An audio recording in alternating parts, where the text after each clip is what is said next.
You're listening to episode 305 of the Small and Supercharged podcast with Ria Freeman. Well, hello there, team. How are you doing?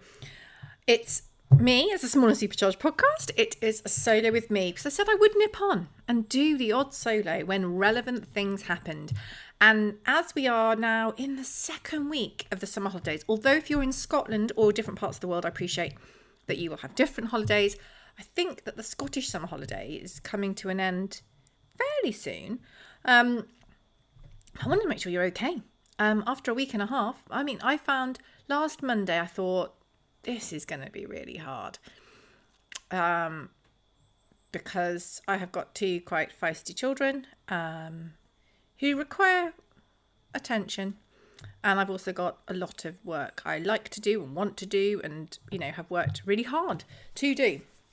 So I thought I would pop on and firstly make sure you're okay, have a bit of a check-in because, it's a lot. It is a lot. And I think that, looking after children is a job in itself, let alone when you've actually got another job. So just to say you're not on your own. I was chatting to a friend last week who's again trying to do this juggle of being fun mum or fun parent. This isn't just about, mums, being fun parent and also trying to do her job and feels like it's just not working. And I just thought I'd chat about it really. And some tips, I guess, that I use to try and maintain some sanity as the summer wears on. So I thought I'd share this with you today. Before we jump in, though, I am going to give a shameless plug to my book because I've just finished proofreading my second book that's due out in January with Bloomsbury, which I'm mega excited about. I can't tell you everything about it now because it's a bit far out still, and I think, it's better to have it closer, but I'm so excited about it. It's, I know you shouldn't really say this about your own stuff, but I'm really so proud of it, and I'm so excited to get it out there. But there's another really good book out, which is available on Amazon called Small and Supercharged, Small Steps to Supercharge Your Brand on a Budget. I think you're going to love it. If you want a holiday reading that is like we're just having a lovely chat with ideas that you can implement in your business for free or very, very little, do pick it up. It's on Amazon. It's available as a published book. What's it called? A physical book, a book, a Kindle book, all sorts. So go and have a look and just search Small and Supercharged and it's there. But let's talk about surviving the summer. And I think it can feel like that. And I also think there's a lot of guilt connected to this because, we all love our children. We all are we do love them. We do anything for them. But also they can be really, really annoying. And that's okay. I don't think that one cancels out the other. I also love my dog. I'm quite cross with her when she rolls in poo, which she seems to do a lot of time, particularly on looking after the children. It doesn't mean I love her any less. It's just being honest. So my tips for survival of the summer holidays. 1, spend time with people that get you. Play dates with parents that actually get you. Don't put yourself through play dates with parents that you can't stand. I have a very low tolerance for small talk on a good day. When I'm really stressed, it's basically non-existent. If we're not talking about something I'm interested in, I'm a miserable person. So think about who you can spend time with. The kids will have a nice time. You'll get to share, chat, offload. It genuinely helps. And then you kind of tick all the boxes. Then you've done an activity. The kids are happy. You've had a chance to kind of breathe. And I know it doesn't necessarily help with your work, but I find it massively helps with how you feel, your kind of mental state, and it can obviously do huge things for the person as well. So my first thing would be, think about who you can spend time with, who just helps. The second thing is exercise. Exercise helps everything. I make sure I walk the dog once a day. I do that anyway all the time. I take the kids along. I try and do it in the morning because it's so hot. So we try and go about 8 in the morning at the moment. The dog gets a run, so I feel better about that. Because if I feel I'm letting her down, that doesn't sit well with me. And also, she's really quite annoying if she doesn't have her walk in the morning. So get the dog walked, get the kids to have a run. They can get out in nature. They run around, they wear themselves out, they fight less, they argue less. Get outside. It's also got so many amazing benefits for you as a person. You're moving your body. You're not sat there trying to do all the things. I also think if you can do, I find if I do the exercise thing early, if I do it as the first thing in the day before the rest of life has thrown itself into my path, I get it done. I get it done in a timely fashion. I feel much better about it. If I feel like it's hanging over me all day, I don't enjoy it as much. I'm always a bit not worried, but it's always the next thing to do. And then, something else happens, it's too hot, and it just gets kind of kicked down the track more and more and more. And I find that really, really stressful. So exercise is really good. Spending time with good people is good. Exercise is good. And also don't think, oh God, if I go out for an hour here, that's an hour I could have spent doing something else. It might have been. However, and this happens whether you've got kids or not, or just life, sometimes the most productive thing you can do is not to be trying to be productive. If you can go out, get some exercise, do something else, when you get back, you are so much more motivated to do the things that actually you will surpass what you would have done if you'd been sat at your computer desperately trying to do things. The next thing is don't overload yourself with having to do stuff all the time. Kids don't care. I try and do a few things with the kids in the week, but actually they need quiet days too. So don't think you have to crowbar activities back to back all the time. If that's what you want to do, you do you. But genuinely, I find that the kids love an activity. They're also very happy to sit and chill, which means that if we put a film on and they've had, they've been out, they've been for a walk in the morning, they can sit and have a calm time with a film. I can get stuff done. They're happy. Everyone's a winner. You don't have to be going back to back to back to back with stuff. It's exhausting for everybody. And then I don't often think that they appreciate everything if they're just completely overloaded. The next one is like the kind of simple pleasures thing. So I think sometimes in the holidays we think, oh, we've got to be going to this place, doing this thing. Actually, my two, if you suggest we're going to make some cakes or make some biscuits, they're happy as Larry. So I think we put this pressure on ourselves that we need to be performing out of our skin in every possible way. We don't. They'll be happy making a cake, making lunch, kind of putting things together. Sometimes the simple things can mean a lot more. I did at the weekend, I took the kids out. What did I do? I can't remember. Did something at the weekends with the kids. They went swimming and various different things. And then I asked them what their highlight of the weekend was, and it was feeding the sheep. Kind of proves the point, really. So, cut yourself some slack. And also, I know, money seems to evaporate during the summer holidays. Doing some of the things that you might seem as mundane or obvious or boring or dull, if they don't get to do them very often, like painting, like creative stuff, like rummaging around the garden, like making bug hotels and all these kind of things. There's loads of ideas online. They love it. And it can actually give you a bit of breathing space as well. When it comes to work, I think be really thoughtful about what you're doing at different times. So if you have childcare for different times, you can get childcare or you can say job share, childcare share with your partner or with your in-laws or with your parents or with your siblings. Do it. There are no prizes for doing these holidays single-handedly. There's literally nothing. So if you can delegate that task out, even if it's just for an hour, 2 hours, whatever, you can even, I'm not saying you should do this because having other people's children to look after would be quite a lot. But I know of people who are kind of childcare swapping. So they're looking after someone's children for a couple of hours and then they're kind of exchanging that the next day. Think about those times that you've got which are quiet and think, right, what jobs do I have to do that I need to do in the quiet? So for me, if I'm proofreading, it's got to be silent. I can draft things when there's noise, but if I'm about to send something, if I'm proofreading it, it has to be quiet. Obviously, if I'm on calls with clients, I can't have children around. If I'm recording a podcast, I don't have children around, or I make them out, go and play outside for a bit. So think about the jobs that you've got to do and the tasks you've got to do, and what situation, what environment you need to be able to do that task well. Because some jobs you might be able to do with a bit of background noise. So for example, if you're going through emails, if you're organizing things, if you're planning out things that are like rough plans or drafting things, you might not need it to be deadly quiet for that. But other things you may need it to be deadly quiet for. If you are a business where you are packing orders and things like that, is that something you can even get kids to help you with? So also think about those tasks and what you need to do on your own in the quiet. Noise doesn't matter, what you could get the kids involved with. And yes, it's going to take you longer to pack things with children, of course it is.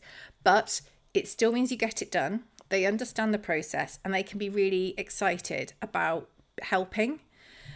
So I think, we give ourselves this hard time because usually I have all day in quiet. It's lovely. I do all my jobs, I walk the dog, I do all the faffing, and then I sort of sit down and barely move until pickup time or after clubs. And I get loads done and I'm really productive. In the holidays, I'm still productive, but I have to just think more about what I'm doing when. And those pockets of time means I get a lot less time on social media, a lot less time scrolling. But look at those pockets of time. And that also translates to if you're doing activity. So if, for example, you've gone to soft play or you're going somewhere where you need to be there, but actually you could do some work when you're there, whether that's reading or whatever you want to do, crowbar those things in because you feel so much more productive through doing it. I think kind of sitting there feeling like you're wasting time is a horrible feeling when you're really, really busy. So I think that's really a positive thing to do as well. Look at what you're doing. Look at any kind of windows of time you can utilise. So a couple of weeks ago, I was I took someone to the hospital. They're fine. And I had a chunk of time. But I took my computer and a charging cable because the battery doesn't seem to be amazing at the moment. And I was so productive in that time because it was quiet. I was undisturbed. I couldn't make the Wi-Fi work, which was fine because I didn't need it to. Got loads done. But if I'd have just taken a book, and I love a bit of reading, I would have thought, oh, this is a waste of time. I should be doing this. So if you can get yourself in the best position, if you do get that window of time, it can be really beneficial as well. We said about thinking about tasks that kids can do with you. So, for example, if you're trying to take photographs for social media, can they get involved? Can they help you mess about with props? It's seen an activity, and it also can get jobs done. I think cutting yourself a bit of slack. I know, and I'm not telling you how to parent at all. Some people are very anti-screen time. Some people don't care. But I think, a well-chosen film, for me, is a game changer. A well-chosen film, they can sit down, have some popcorn. After they've had if they've run around outside, done all that activity, they can sit down quietly for a couple of hours. I can get some work done. They're happy. I'm happy. Everyone feels I've had a good day. We have got things that we can lean on like that. And I'm not saying it's okay to shove your kid in front of the iPad from dawn till dusk every day. I'm not that person. But I am saying that don't beat yourself up all the time. It's not necessary. With this in mind as well, don't look at what other people are doing on social media and think, oh my God, they've got it all sorted. Their kids are having the best summer ever. Mine aren't. They're managing to smash everything in life and I'm not. We know social media is fiction. Don't use it to beat yourself up. Just don't.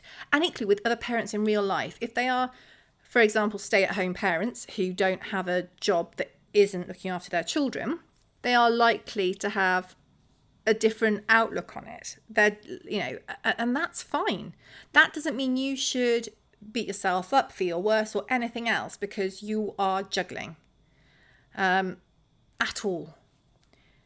You don't need to be beating yourself up by things that you see or things that you think you should be doing. We all fall into this habit. It's a horrible habit and it takes away so much more from the holidays than just doing your best. And also, there will be times when you lose your temper, when you're cross about the situation, when you're deeply frustrated because you want to do something or you know you need to do something and it's not working for you. That's fine. It doesn't mean you're a bad person. It doesn't mean you're a bad parent. It just means you are being real and honest. And sharing that with people, particularly people that could help you, is important, whether that's that you delegate the task or you say, look, I just need half an hour of quiet. Could you just entertain the kids? Or could the kids go outside and play? So you get that time. That is really important too. And it's hard. I find the holidays quite hard. I feel all the guilt about it. I feel guilty if I'm working. I feel guilty if I'm not working. And today I'm lucky the kids are at my mother-in-law's. I know they will have the best day ever. They are so excited about it. She's very creative. They love spending time with her. So they're having a great day. I'm getting loads done. Everyone's a winner. Obviously that can't be every day because I do also want to see them. It's a real juggle. It's a huge juggle. There's so much stuff. Also keep in mind that this isn't permanent. You know, the kids will go back to school and then things will get back to normal again. So keep that in your mind and try and, you know, if you can book things for when they're back at school rather than, oh, I'll do it now. You know, drop those people-pleasing tendencies and say, well, you know what? The next few weeks are actually really tricky. I'm really, really busy. So can we move that to September? Can we do that thing in September? Also really useful. And one last point is finding those time slots. So when I said about I walk the dog early now and get the kids exercising early, you might find that if you wake up early and you get an hour or 2 hours of speaking to somebody, when was it? Not very long ago. And they wake up earlier than I would like to wake up, I'll be honest. I like sleeping. And they get a couple of hours done before the kids wake up. And then they feel much more set up for the day. They're much more settled in the day because they know they've got those important, essential jobs done first thing and they can move on with the day and look after the children, etc., etc. If that works for you, brilliant. If you're more of a night owl, brilliant. However it works, do it. And I think as well, even if you're quite anti-working weekends or working unsociable hours, if in the holidays that's the way that it has to work for you, and you're happy to, obviously, I don't think that's a bad thing. I think it's okay to work random hours. You know, I would rather do some work than watch something mindless on the television. But then equally some days I just want to watch something mindless on the television. Do what works for you. I think kind of slightly dropping the structure that perhaps works really well for you in normal situations can be helpful. But I think kind of throw out the rule book, make your own rule book for the holidays because it's a whole different time.